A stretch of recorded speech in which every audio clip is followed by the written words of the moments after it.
உங்களின் எண்ணங்களுக்கு வண்ணமளிக்க தயை கூர்ந்து சேனலை சப்ஸ்கிரைப் செய்யுங்கள். நன்றி. கதர் சட்டை போட்டு காங்கிரஸ் கட்சியில இருந்திருக்க தலைவர் திமுக, எம்ஜிஆர் காங்கிரஸ் கட்சி, ரெண்டு பேரும் கோயம்புத்தூர்ல ஒரு அறையில தங்கி ஒரு படத்துல நடிச்சுக்கிட்டு இருக்காங்க.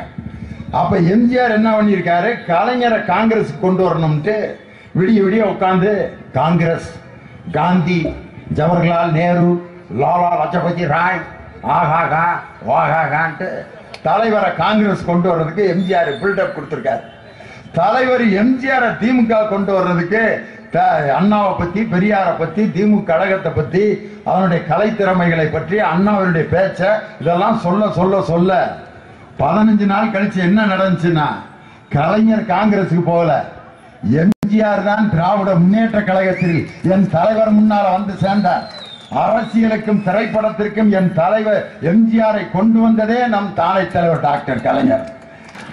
எடப்பாடி பழனிசாமிக்குனே என் தலைவர் 1956 எழுதியிருக்காரியா வசனம், நாடே நாசமாகட்டும் பாருங்க, நாளைக்கு சாக போறேன்.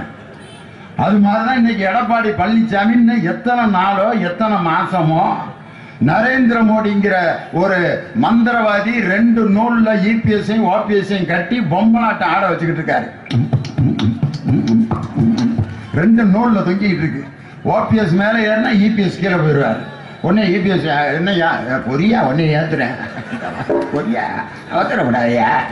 ஆனா 2 நூல்ல தொங்கிட்டு இருக்கு. என்னைக்கு அந்த கீழே விழுக போகுதுங்களா? இன்னும் எவ்வளவு நாள எத்தனை மாசமோ ஜாதி மதத்திற்கு அப்பாற்பட்டு எல்லாரும் ஒன்னா உட்கார வச்சது யார் தெரியுமா? தமிழன் என்ற ஒரே குடைக்குள் கொண்டு வந்த இயக்கம் திராவிட முன்னேற்ற கழகம்.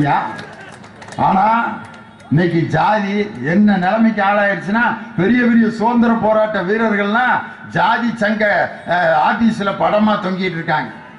ஆனா ஜாதிக்குள் அடங்காத ஒரு தெய்வ புலவன் 1330 திருக்குறளை தந்து இன்று தமிழன் என்று நம்மெல்லாம் உலகத்தில் மிக கம்பீரமாக அமர வைத்த திருவள்ளுவர். என் தலைவர் எத்தனையோ தலைவர்களுக்கு சிலை அமைத்தார் மெரினா கடற்கரையில. ஆனா திருவள்ளுவருக்கு மட்டும்தான் முக்கடலும் சங்கமிக்கின்ற இடத்தில் 133 அடி உயரத்தில் சிலை எழுப்பிய தலைவன் நம் தானை தலைவர் டாக்டர் கலைஞர். காரணம், பிறப்புக்கும் எல்லா உயிர்க்கும் எழுதிய தலைவன். ஆனா இன்னைக்கு ஜெயலலிதா அம்மா உயிரோட இருக்கும் போதுதான் இந்த கூத்து நடந்துச்சுன்னா, செத்த பிறகாவது நாடு நிம்மதியா இருக்கும்னு பார்த்தா அதுக்கப்புறம் தான் ஏகப்பட்ட இம்சை நடக்குது.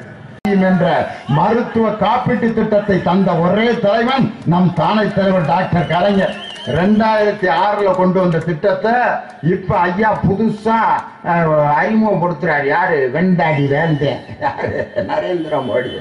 உன் வாயில சுடுற வடைகள் எல்லாம் தமிழ்நாட்டிலே எடுபடாது, போட்டி போட போற. எங்க அவரு சினிமாவில் வேணா வசனம் பேசலாம், காலாவில் பேசுறாரு. கேர செட்டிங்கா பேங்க மகன் ஒத்தைய நிக்கல, டெல்லு இருந்தா மொத்தமா வாங்கல. ஒரு வயலும் வரல. அவரா கருப்பு வேட்டியை கட்டிட்டு நின்றுட்டு இருந்தார். அப்புறம் ஒரு வசனம் சொல்லுவார், மனுஷனுக்கு இருக்க கடைசி ஆயுதம் உடம்புதான். கூப்பிடுங்களா எல்லாரையும் போராட்டம். 200 துணை நடிகர்களை வச்சுக்கிட்டு காலா படத்துல நீ போராட்டம் நடத்தலாம், காலா படத்துல நீ ஹீரோவா இருக்கலாம். Who is the real hero? Kaveri மேலாண்மை வாரியம் அமைக்கவில்லை என்று சொன்னவுடன் ஸ்ரீரங்கத்தில் தொடங்கி காவேரி எந்த இடத்தில் முடிவடைகிறதோ அத்தனை கிலோமீட்டரும் மக்களோடு மக்களாக நடைபயணம் மேற்கொண்ட எங்கள் செயல் தலைவர் தளபதியார் தான் மக்களுக்கான ரியல் ஹீரோ. யார் கஷ்டத்துல வந்து நிக்கிறானோ அவன் தான் உண்மையான கதாநாயகன்.